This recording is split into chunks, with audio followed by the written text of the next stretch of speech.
All right, I will say good morning, a good yar, a good Ner Shabbos to everyone. It's such a schus to be able to begin the daf together in this new tikuf. It's not the new year, Baruch, we've already been doing the daf together in the new year, but it's so beautiful to do it after Yom Kippur when hopefully, Baruch Hashem, we just all feel different, the world feels different, and there's just an incredible wave of simcha, of optimism, of hope for what the coming year holds. So what a way to begin. And with our beloved daf, to begin by thanking our sponsors, to thank our TALMUD Torah sponsors for the month of Tishrei, Avrem and Shaindy Kelman for dedicating all the shir memory of their parents, Jack Bennett for dedicating all the shirim in honor of Givati Brigade First Sergeant Nikolai Rappaport, and Dr. Linda Weinberg in memory of her husband, Dr. Paul Weinberg, parents Moshe ben Avraham David. Our week of learning sponsors, the Rosen and Miller Families, as a zechus for refuah sheleima for Chaim Yosef ben Batya, Saeed Sima Haken, in honor of all of those who helped to make the outdoor minyan on Rosh Hashanah, the Stanger and Weinberg families in honor of Doug Stanger's special birthday, and our day of learning sponsors, Jerry and Abby Applebaum, in commemoration of the yahrzeit of Abby's grandfather, and to celebrate their grandson's first birthday.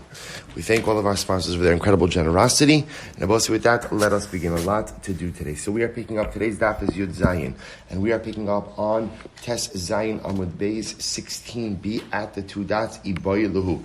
So I apologize for getting started a few minutes late. Baruch Hashem, some technical difficulties.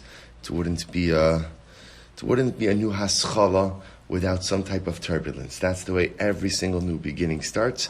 So halavai, this should be the extent of our life turbulence in Meretz Hashem. But also with that, the Gemara says as follows: Halacha karebi lekula o lechorma. So if you remember again, the Gemara just finished talking about whether or not one is permitted to go ahead and make an Erev Chatzeros. Well, it's an Erev Chatzeros, Erev Tchumen, on Yom Tiv that goes into Shabbos, right? So if you have Yom Tiv on Friday, Shabbos usually falls out on Shabbos. So can you go ahead and make an Erev Tchumen and an Erev Chatzeros on Friday? So the Gemara says, so Shmuel said the halacha follows Rebbe. Rebbe says you can make an Erev Chatzeros, but you can't make an Erev Tchumen. So says the Gemara, Ibayluhu, halacha krebi lekula o lechumra. When we say that the halacha follows Rebbe, does the halacha follow Rebbe lekula or lechumra? So pshita de lekula ka'amar. So the Gemara says pshita de lekula. It's obvious that it's clear. So Rebbe's position is a mekil position, right? At the end of the day, Rebbe held that halacha lamais. You can make an erev chatzeros, but you can't make an erev tchumen. Remember again, what was Rebbe's logic? Rebbe said that since on Yom Tiv itself there is no din of erev chatzeros because you could carry. Therefore, that which is permitted, you're of course permitted to do. Tchumen does apply on Yom Tiv.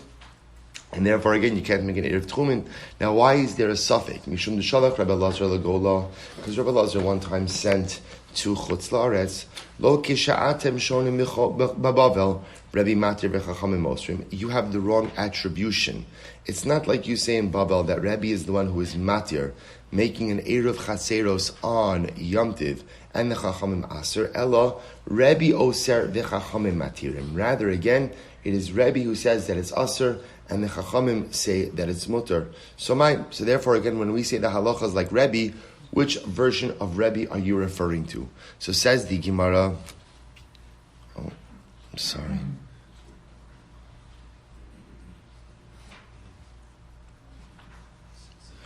Jeremy, everything's frozen.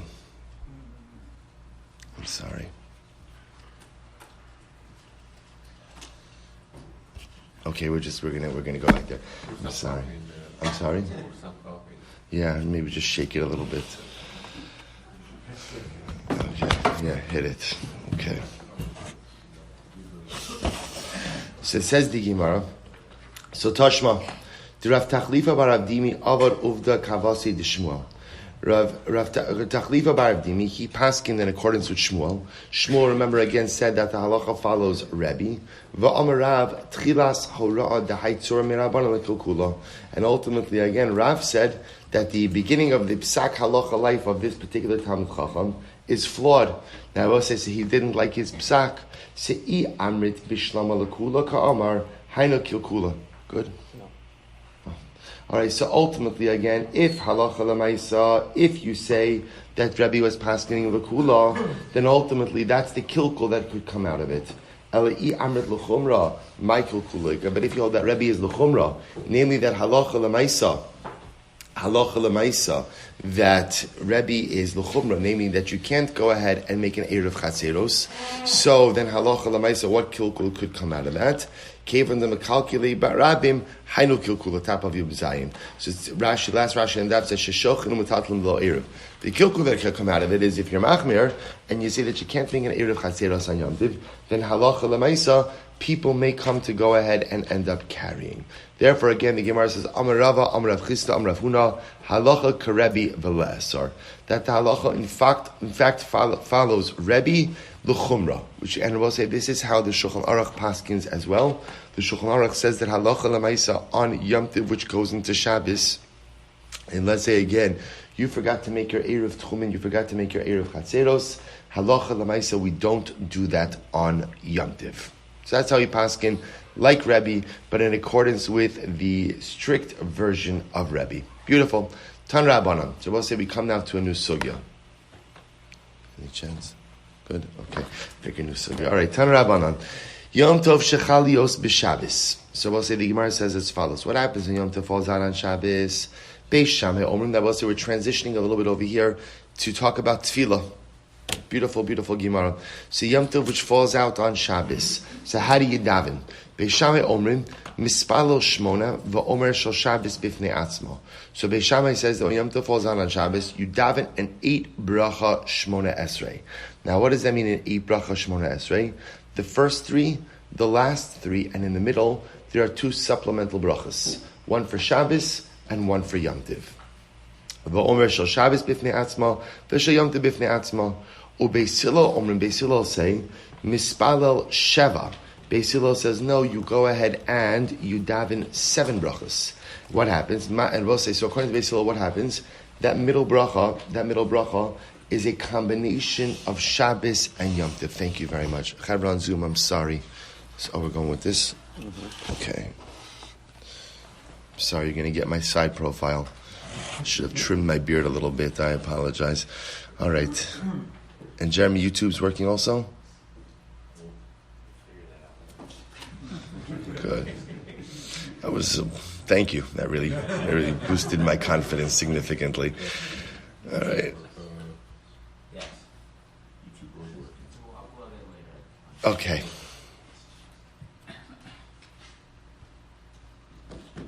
Okay, good. I'll leave it. Okay. Good. Beis Hillel Omrim, Mispalo Sheva. Beis Hillel says that halacha l'maisa we go ahead and we only daven 7 brachas. Maschil b'shel Shabbos u'misayim b'shel Shabbos. Beis Hillel says that what we do is we go to daven 7 brachas. What does it mean 7 brachas? Meaning I both say that you daven the first 3, the last 3, and only 1 middle bracha. And inside of that middle bracha is both Shabbos and Yom Tiv. However, Maschil b'shel Shabbos, the way the middle bracha starts, ultimately again is Shabbos, or Mesayim b'shel Shabbos, and ultimately again it ends with Shabbos as well. Va'omer kedushas hayom be'emsa. But there are Yom Tiv insertions. Rabbi says, Av chosim ba mekadesh hashabos Yisrael v'hazmanim. And Rabbi says the way that you conclude that middle bracha is Mekadesh HaShabbos, Yisrael v'Hazmanim. That order is going to be very important, as we'll see in just a moment. Tani Tana Kamed Ravina. There was a particular Tana who taught in front of Ravina, and he said the way to end the bracha is Mekadesh Yisrael v'Hashabbos v'Hazmanim. The way to end it, I will say, is where you put the Yisrael. Is it Mekadesh HaShabbos, Yisrael v'Hazmanim, or Mekadesh Yisrael Hashabbos v'azmanim. Amar Leis, they said to him, that doesn't make sense. Atu Shabbos Yisrael mekachile, v'Shabbos mekacha v'kaima. Ela ema mekadesh Hashabbos Yisrael v'hazmanim. Shabbos says it's actually quite beautiful. So the Gemara says as follows. So the order over here is incredibly important because think about this for just a moment. When you have just a regular Yom Tiv, how do we end off the bracha and Shmona Esrei? Mekadesh Yisrael v'azmanim, or for that matter, Kiddush, right? Mekadesh Yisrael v'azmanim. That order is very specific, because we'll say, who determines the timing of Yom Tiv? Who determines it? Yisrael. We do, right? Because depending on when we declare the new month, ultimately, again, we'll determine when Halacha Lamaisa Yom Tiv is. That's why the lashon of the bracha is Mekadesh Yisrael v'azmanim. But if you're going to go ahead and say Mekadesh Yisrael v'hashabbos v'azmanim, that doesn't make sense. Why?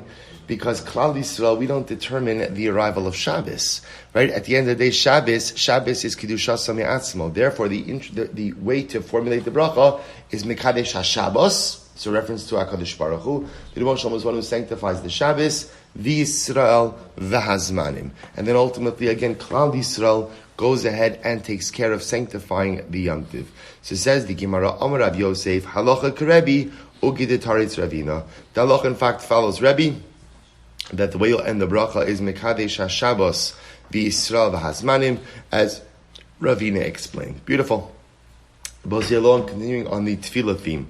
Tan Rabbanon, Shabbos shechalios b'Rosh Chodesh b'Chol HaShamoed. If Shabbos falls out on Rosh Chodesh or Chol HaMoed, let's see, the formulation here is interesting. Shabbos doesn't usually fall out on something. Something usually falls out on Shabbos. So that's an interesting formulation here. Shabbos shechalios b'Rosh Chodesh b'Chol HaShamoed. So what happens when Shabbos falls out on Rosh Chodesh or Chol HaMoed? I will say, now what I want to point out is as follows. What was happening beforehand was Yom Tiv and Shabbos coinciding. Now this is Rosh Chodesh or Chol HaMoed, which, we'll call this kind of like a step below. So Rosh Chodesh Chol HaMoed falls out on Shabbos. What's the halacha? Arvis v'shachris u'mincha mispalel sheva. For Ma'ariv, for Shachris, and for Mincha, we daven 7 brachas. Va'omer me'ein hama'ora ba'avoda. And what do? You insert Ya'alav Yavo. So we'll say, so when Rosh Chodesh or Chol HaMoed fall out on Shabbos, it's a regular Shabbos Shmona Esrei, ultimately with Ya'alav Yavo. That's Me'ein HaMa'ora, means the tefillah which reflects the nature of the day. Rashi says over here, Rosh Chodesh o Moed, Ba'avoda, ultimately again in Ritzei. Ya'alav Yavo. V'im lo amar. What happens if you omitted Ya'alav Yavo on Rosh Chodesh or on Chol HaMoed? Machzirin also. The halach is you have to go back. Rabbi, they both say, now, interesting enough, one of the interesting distinctions between, let's say, Chol HaMoed and Rosh Chodesh is, if halacha l'maisa, you forgot Ya'alav Yavo at night of Rosh Chodesh, what's the halacha? You don't have to go back. And the logic behind that is, the same way that Beis Din is not Mekadesh the Chodesh at Laila, by Laila at night, if you omitted Ya'alav Yavo, you don't have to go back. Interestingly enough, however, halacha l'maisa, if you go ahead and you forget Ya'alav Yavo on Yom Tiv, right, on Yom Tiv night, then you do have to go back. On Chol HaMoed night, then you would have to go back. Rabbi Eliezer Omer Ba'odah. Rabbi Eliezer says that halacha l'maisa, where should you insert the Ya'alav Yavo? In Modim. Now, I will say, now, why does he say in Modim? This is very interesting. Rashi says, Ba'odah, Kimo Sha'amar al Hanisim B'Chanukah uPurim. So this is very interesting. His logic is the same way that we insert Ya'alav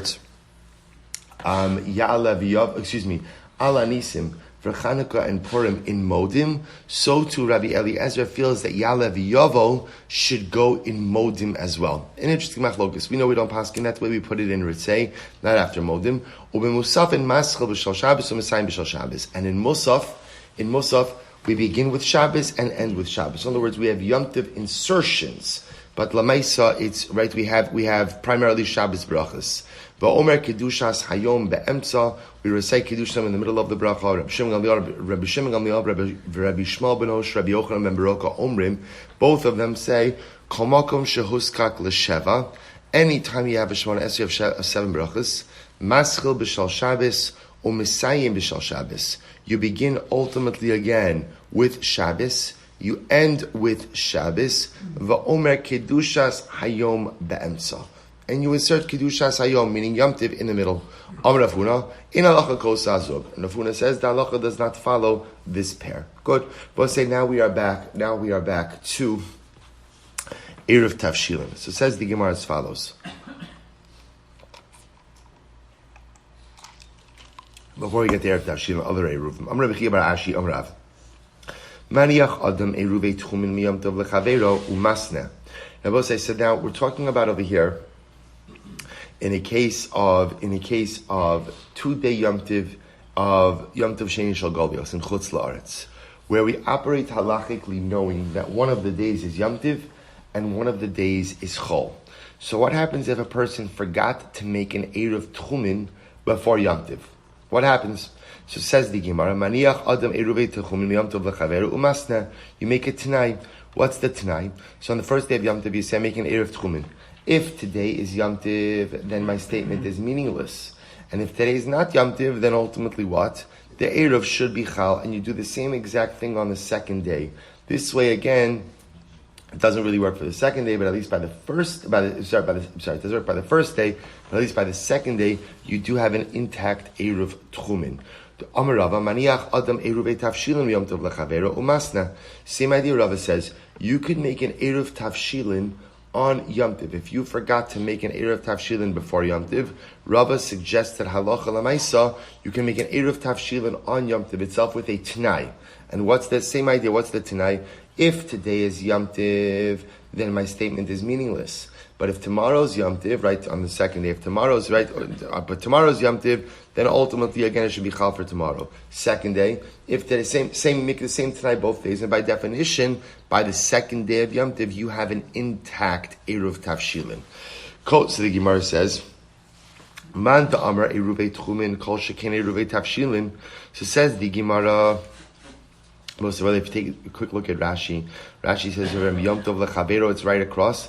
Im niskar b'Yom Tov Rishon v'chalu shnei Yomim Tovim Chamishi ve'erev Shabbos. So you forgot on Yom Tiv, according to the first opinion that you didn't make an Eruv Tchumin. According to the second opinion that you make an Eruv Tavshilin. And what happened? Masne im hayom chol umachar kodesh eruv eruv. If today is a weekday and tomorrow is kodesh, then my Eruv should be an Eruv. V'im chaluf Eini tzarech la'arev l'tavshilin, right? La'arev l'tavshilin.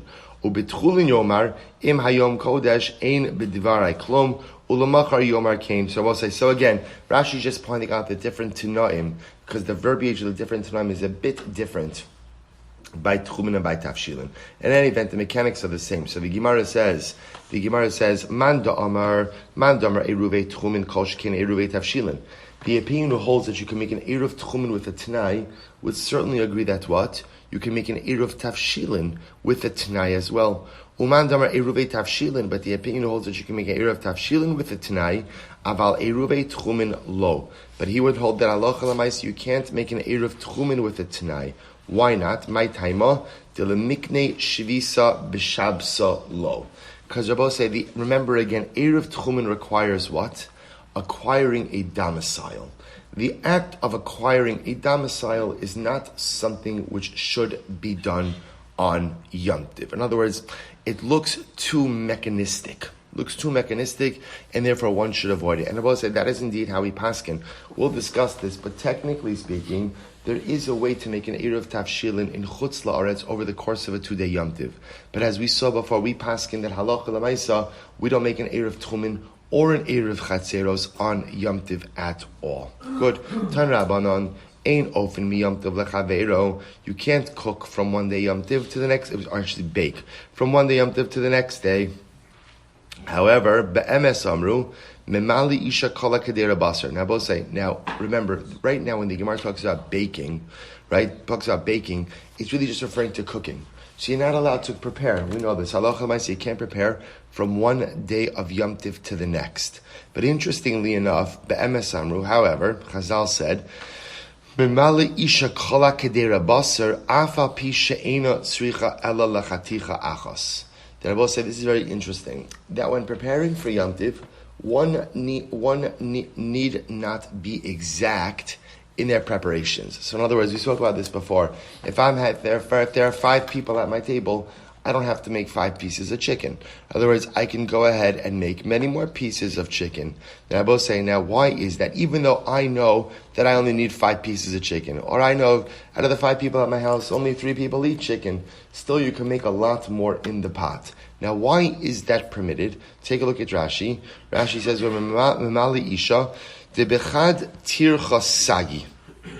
And I will say, because interestingly enough, in halacha, we look at the act of cooking, as one act. It's one act. So in other words, when you're putting chicken in the pot, so we don't view each individual piece of chicken as being its own tircha, but rather we look at the act of cooking as one comprehensive act. So once we look at it that way, then halacha l'maisa, there's no problem to add even more than what you need. Now I will say, there's another piece to this. The Meiri has a whole discussion over here, and we'll get to this as well. There's a concept in halacha also called ribui bashiurim. That's what this is. That you don't have to cook exactly, you can add on.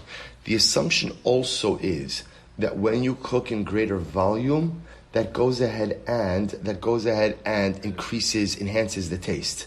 Now, every yeshiva bacher would argue on that premise, right? But lamaisa, when you cook correctly, there's a greater flavor, right? There's a greater intensity. So even if I only need 3 pieces of chicken, the act of cooking 10 together enhances those 3 that I'm going to eat. That's the svara of ribui bashiurim.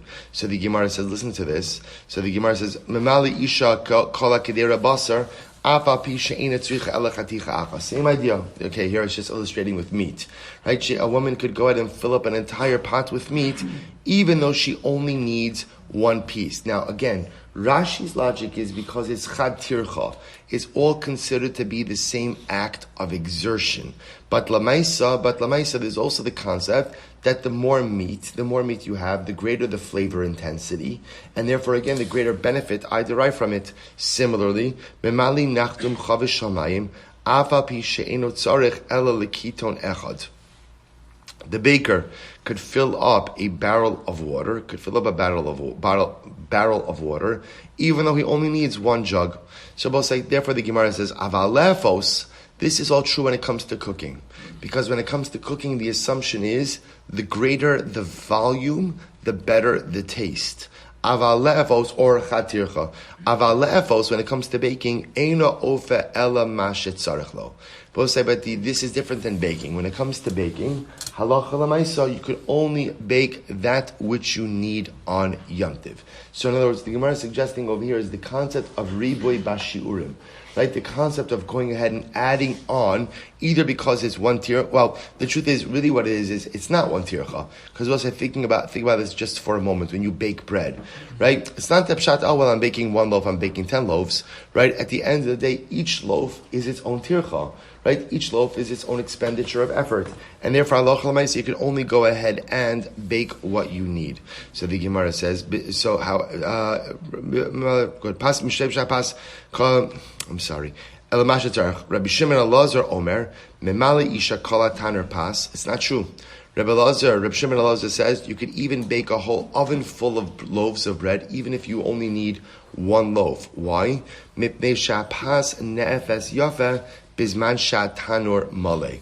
Very interesting, I will say, because at the end of the day, 1 loaf bakes better when the entire oven is full. So Rabbi Shimon Elazar suggests that halacha l'maisa, the same way that cooking a full pot of meat or a full pot of chicken has a positive qualitative effect on the meat and on the chicken, so too cooking a full oven with bread, right? A full oven of bread, even though you only need 1 loaf, has a qualitative positive impact on that 1 loaf you're going to use. We'll say beautiful Mr. Haskell as well. 1 loaf bakes fine. But when 1 loaf is in the oven with a whole bunch of other loaves, it's so much better. You could learn on your own, you could steig on your own, you could grow on your own, but at the end, and your loaf comes out just fine. But at the end of the day, when you come to the Beis Medrash, at the end of the day, when you surround yourself with chaverim, at the end of the day, when you're part of a chabura, your loaf comes out so much better. Says the Gemara, Amar Rava, halacha Rabbi Shimon Elazar. Rava said, halacha Rabbi Shimon Elazar. Rava said, that indeed is the halacha. Interestingly enough, now again, it's only the halacha if it's true. See, bepashtos, what kind of oven are they referring to over here? They're referring to not our kind of oven, right? Remember, how do they used to bake bread, Rabbi? How do they used to bake bread? You would slap the dough, again, it's not a technical term, but stick the dough against the side of the oven. That's how they're baking bread. So it sounds like what they're saying is like this. The less airspace there is in the oven, the more concentrated the heat is, the better the bread bakes.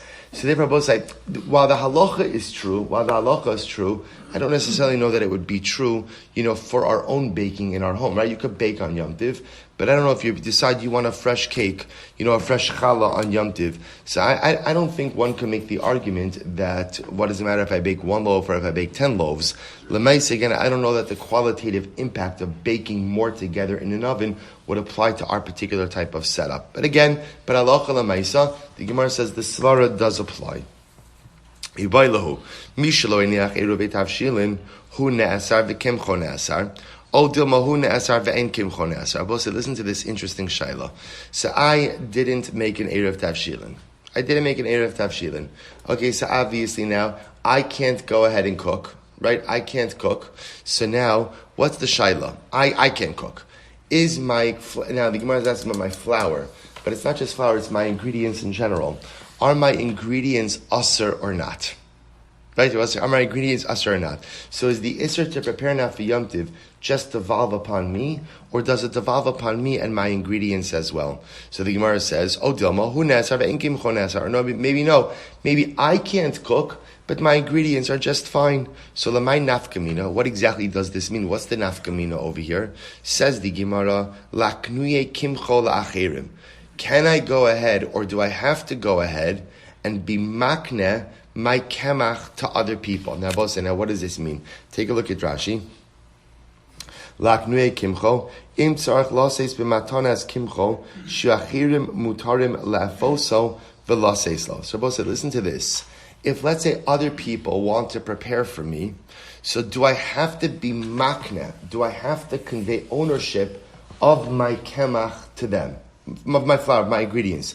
Now, I both say, now, how do we decide that, Shaila? It depends. What does it depend on?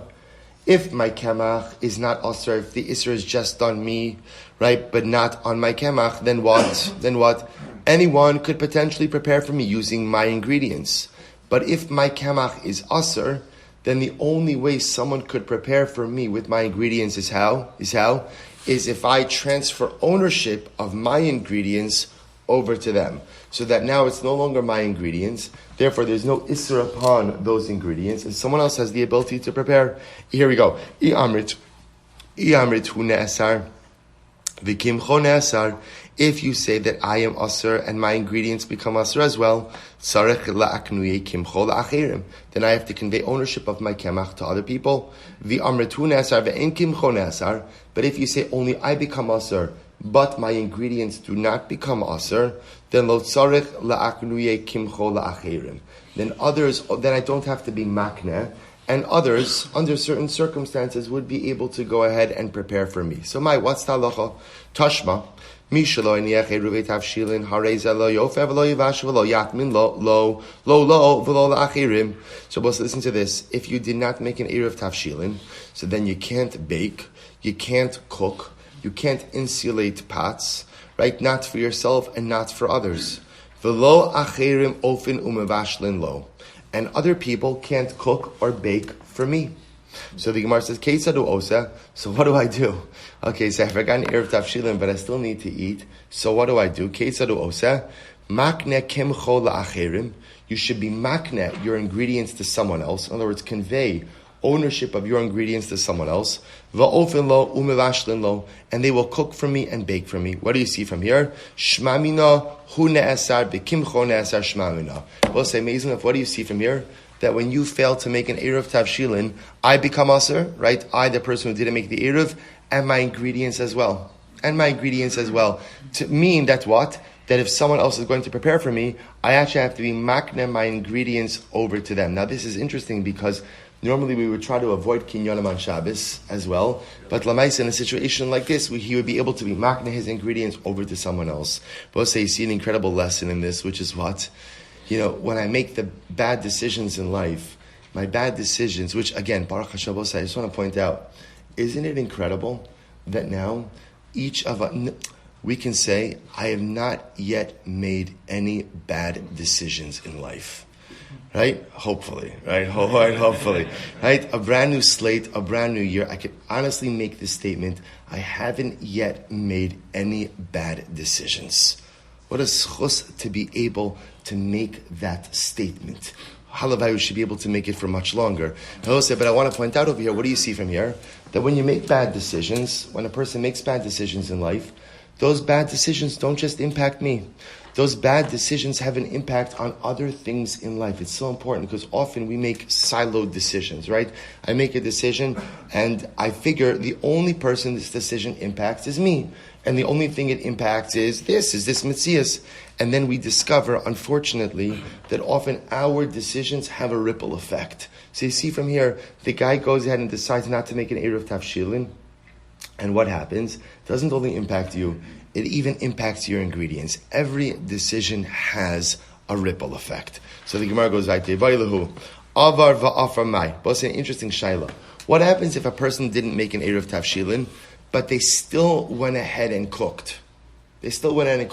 What is the status of the food? So avar va'afar mai tashma mishalo in yach Eruv Tafshilin keitzad hu oseh. If someone didn't make an Eruv Tafshilin, so what should he do? Makne kimcho la'achirim va'achirin ofen lo umevashlo. What we just said before. If you didn't make an Eruv Tafshilin, what should you do? Be makne your ingredients to someone else, and they'll prepare for you. Amud Beis. V'i isa lisne avar va'afar mutar. Now, if it's true that if you just cooked anyway, if you just cooked anyway, that halacha l'maisa it's mutar, they should have put that in there. In other words, they should have put another case. If a person didn't make an Eruv, but cooked anyway, ultimately again his food is mutar. The fact that that's not there would seem to indicate that the food is aser. Tano takanta de teira katani. Takanta de isur lo katani. No, because we'll say the Tana is trying to find a mutar way to remedy your situation. If a person did not go ahead and make an Eruv Tafshilin, so the Tana is trying to give you a permitted way to remedy that problem. The Tana is not going to advise you to cook anyway, because ex post facto, that which you prepared is going to be mutar. So the Gemara says, Tashma, let's analyze a bit more.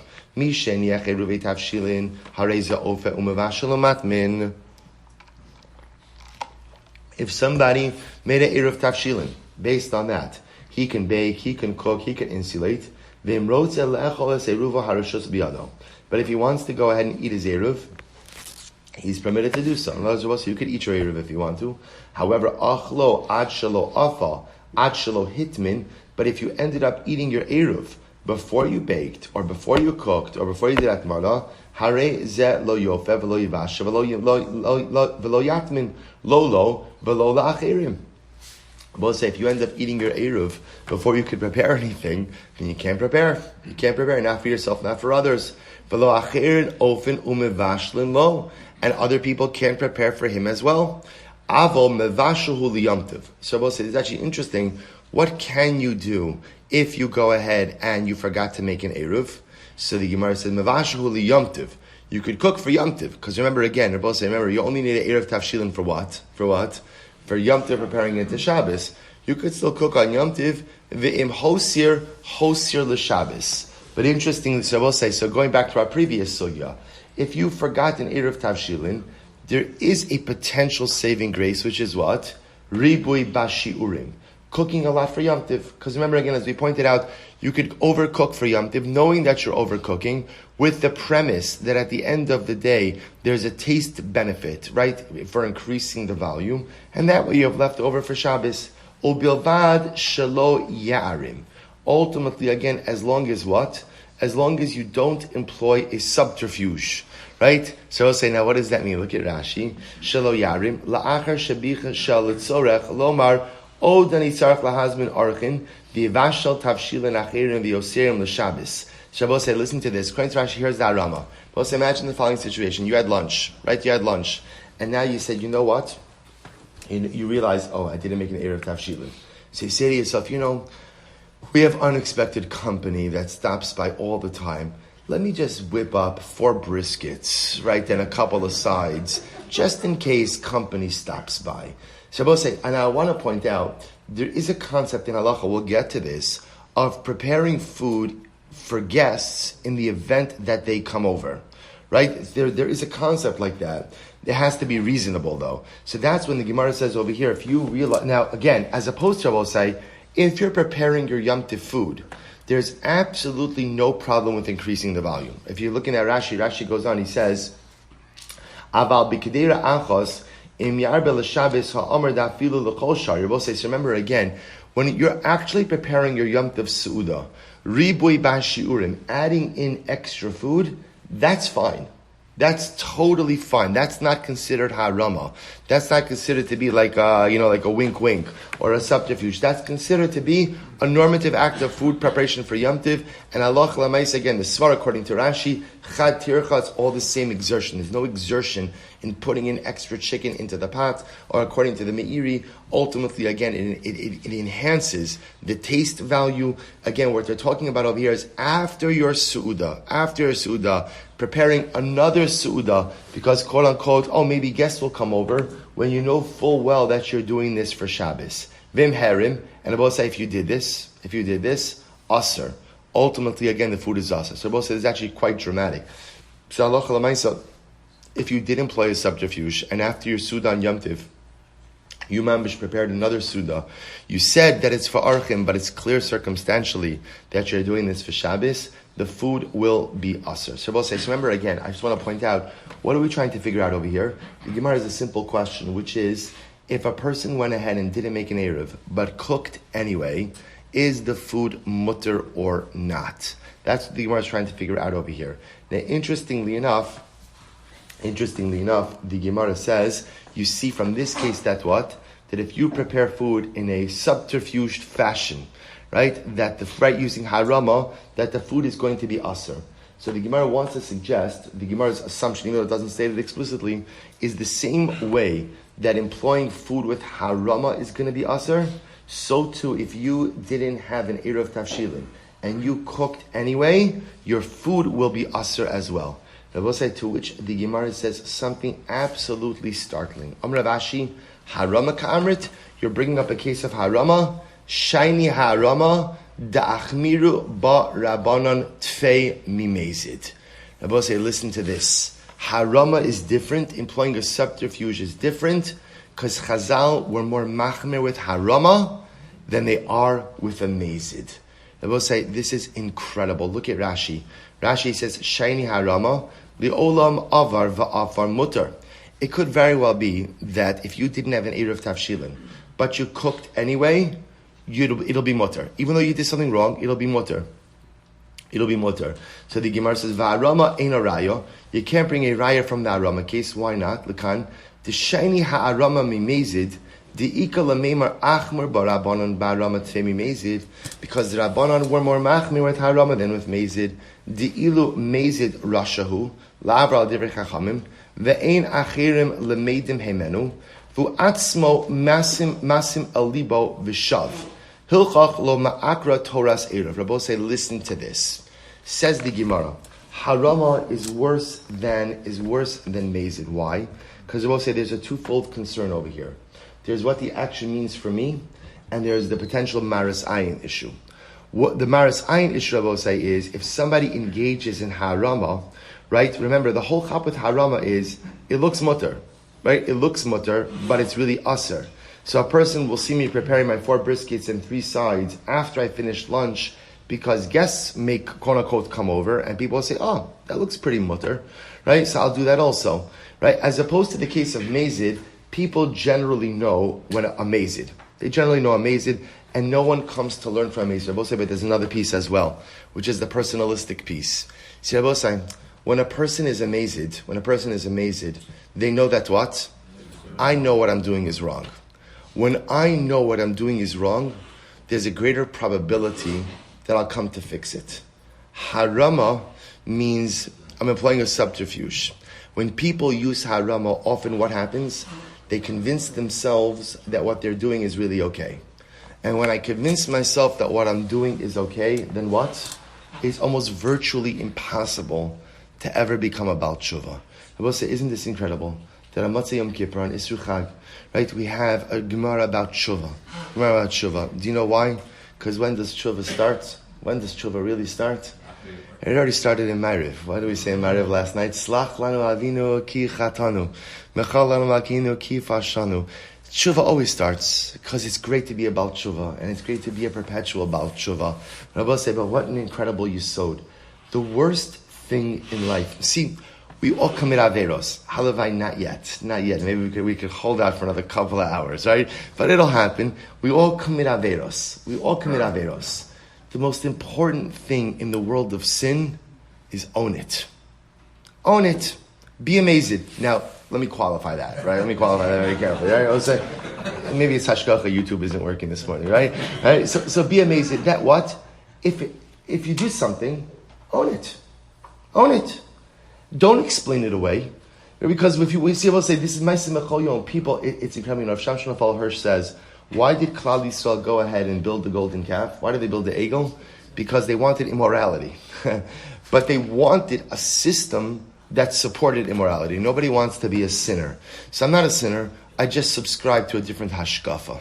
Right? My hashkafa allows this. My halacha allows this. My religion allows this. So I will say, and that's dangerous. Because at the end of the day, when I justify my actions, it's so difficult to ever turn them around. But if I accept the premise that I sin, and I acknowledge my sins, I know I'm not perfect, so of course I do many things wrong, but I acknowledge and I own the fact that it's wrong. If I'm amazed and I understand that what I'm doing is wrong, then there's a much better possibility and probability that I will come to fix it. But if I spend my life explaining away my averus, or my erroneous lifestyles, or the things that I just do wrong, then at the end of the day, unfortunately, harama has an incredible way of becoming heter. And once it becomes heter, it's so difficult, says Rashi, to become a Baal Tshuva. Incredible. Nachman bar Yitzchak Amar, Hamani Chananyahi. Whose opinion is this? Is Chananya. Va'aliba de Beis Shammai. Desanya, Chananya Omer, Beis Shammai Omrim, Ein Ofen Ela Imkein, Irev Bepas. Beis Shammai says, you can only bake on Yom Tiv if what? If you made an Erev with bread. Ve'in mavashlan ela imkein Erev betavshil. And Beis Shammai says you can only cook if you made an Erev with a cooked food.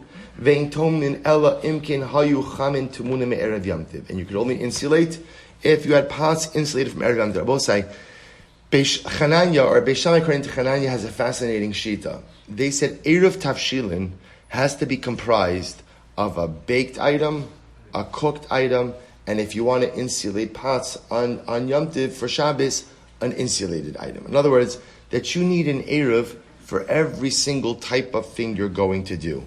Beis Hillel says no. Now in yesterday's daf we saw that the Erev must be comprised of a cooked item. Bread by itself does not work. You have to have a cooked item. That's all you need. One cooked item, and that one cooked item is the entire Erev. So the Gemara says, Tnan, Hama Aser Perosa B'Shabbos. So we'll say, so again, we're still trying to figure out halacha l'maisa. If I violated and I cooked without an Erev Tavshilin, is the food mutter or not? So we're going to bring a couple of cases. Hama Aser Perosa B'Shabbos B'Shogeg Yochal B'Meizal Yochal. Let's say you tied your fruits on Shabbos. Not allowed to tie it on Shabbos, right? You took meiser on Shabbos. If you did it b'shogeg, you could eat your fruit. B'mezid, you can't eat your fruit. So you see from here that if you commit an act of mezid, the food becomes aser. No, that case could be a case where I have other fruit. So because I have other fruit to eat, I can't eat the illegally tied fruit. Tashma, hamat meal kela b'Shabbos. If it was a Yutovi Yekelim on Shabbos, you take your kelim to the mikveh. Again, you're not supposed to do it tikkun mana, but if you did it, b'shogeg yishtamish pan, if you did it unintentionally, you can go ahead and use them. B'mezid lo yishtamish pan. If you did it intentionally, you can't use them. So you see, once again, mezid is aser, to which the Gemara says, lo tzricha de islay mani achrini. It could be that a person has other utensils in this case. That's why you're not allowed to use it. Inami Efshar b'she'ila. The other possibility is you could always borrow utensils. Tashma hamavashel b'Shabbos. If a person goes in and cooks on Shabbos, b'shogeg yochal. If you cook b'shogeg, ultimately again it is permitted. B'mezid lo yochal. But if you did it intentionally, you're not allowed to eat it. So you see from here what Rabbi say that mezid ultimately again is going to be aser. So Rabbi say, to which the Gemara says, maybe Shabbos Shaindy, Isura de Shabbos Shaindy. The Isser of Shabbos ultimately, again, will be different than any other Isser. But say, halacha l'maisa, how do we paskin? If a person went ahead and cooked with it without an Eruv Tavshilin, what is the halacha? So in Siman Tov Kuf Chav Zayin, Sif Chav Gimel, the Shulchan Aruch paskins, Im Aber b'mezid ubishal kama kederos, shelo l'tzorech yomtiv, mutar la'achlan b'Shabbos, or b'chol. Ultimately, again, the halacha is it's mutar. So as much, of course, as you're not supposed to do it, if you ended up cooking b'mezid without an eruv tavshilin, the food is going to be mutar. But let's go weiter a little bit. Says the Gemara, who samya? Oh, I'm sorry, wrong daf. Sorry. Says the Gemara, Beishamai omrim shnei tavshilin. Beishamai says you need two cooked dishes for eruv tavshilin. Masnisin deloki haitano. Our Mishnah does not reflect the following tana. Desanyo. Omri Rishim and Elazar, Modim, Beishame, Beisila, Ashnei Tavshilin, Shetzarech. Sirvo said, listen to this. There's another brisa. In our Mishnah, there was machlokes about whether or not you need one tavshil or two tavshilin. Beisilo says one tavshil, one cooked food. Beishame says two. Ultimately, again, the Gemara says over here, Shimon and Elazar says there's another version of this. And in this other version, Beisham and Beisilo both agree that what? You need shnei tavshilin. What was their machlokes? Aman nechlaku. Al dag u Beitzah sha'alav. The machlokes Rabbosai was what constitutes shnei tavshilin. Shebei shamer om shnei tavshilin ubeisilo. So ultimately, for example, dag u Beitzah. Let's say you have a fish and you have an egg on top of the fish. Right? You put an egg on the fish. So what's the halacha? Shebei shamer om shnei tavshilin. Beishamai says that counts as two food items. Ubeisilo omrim tavshil echad. Beisilo says no, that's only one tavshil. V'shavim, but they both agree. Shem pir per beitzah v'nosel l'sochadag, that if you mashed an egg and put that in the fish, osha risek kaflutos, v'nosel l'sochadag, or you mashed leeks and you put that in the fish, shein shnei tavshilin. Ultimately, again, that there are two tavshilin. Amar Rava said, Ha'el chasa ketana didan, v'alibud Beis Hillel. The halacha follows our Tana, like Beis Hillel, that you only need one tavshil for eruv tavshilin. Abba says, just finished the Mishnah. Says the Gemara, Achlu osha avdu harezeh lo yibash alav. Remember again, if you lose your eruv, or you eat your eruv, before you have a chance to prepare, then halacha l'maaseh you can no longer utilize that eruv, which makes sense. It's no longer in existence. Amra Abayi Naktinon, we learned hischil beisaso v'ne'echal eruvo gomer. But it's an interesting case. What happens if you began to bake your bread, and what happens in the course of preparation, your eruv disappears? Right? What's the halacha? Once you started, ultimately, again, you could finish. I will say, just allow me to close out the sugya with one important piece of halacha l'maisa. So I will say, just so you know, so how do we make an eruv tavshilin? Just very quickly, there's so much more to the sugya of eruv tavshilin, but I just want to point out, I want to end off just with, what should you be making the eruv tavshilin with? So the Shulchan Aruch in Siman Tov Kuf Chav Zayin, Sif Beis says as follows. Eruv zeh, when we make an eruv tavshilin, osin bepas v'tavshil. We make an eruv with bread and with a cooked food. Now the reason we do that is in deference to the opinion that we just saw before, namely, that really eruv tavshilin should cover both bishul and afiyah independently. Right? We don't really do it for hatmana because we assume that hatmana is included. Right? It's just like hadlaka sneros, everything else is included. But we have one cooked item, one baked item. That's why people will often set aside a challah roll, a piece of matzah. Remember again, as we saw 2 days ago, halacha l'maisa, or yesterday, halacha l'maisa, the food doesn't have to be specifically prepared for eruv. So you could take a challah roll that you had already, or a piece of matzah that you had already, and one cooked food as well. A piece of fish, a piece of chicken, but that's how you do it. But the Shulchan Aruch says, Ve'im lo asa elu mitavshil levad.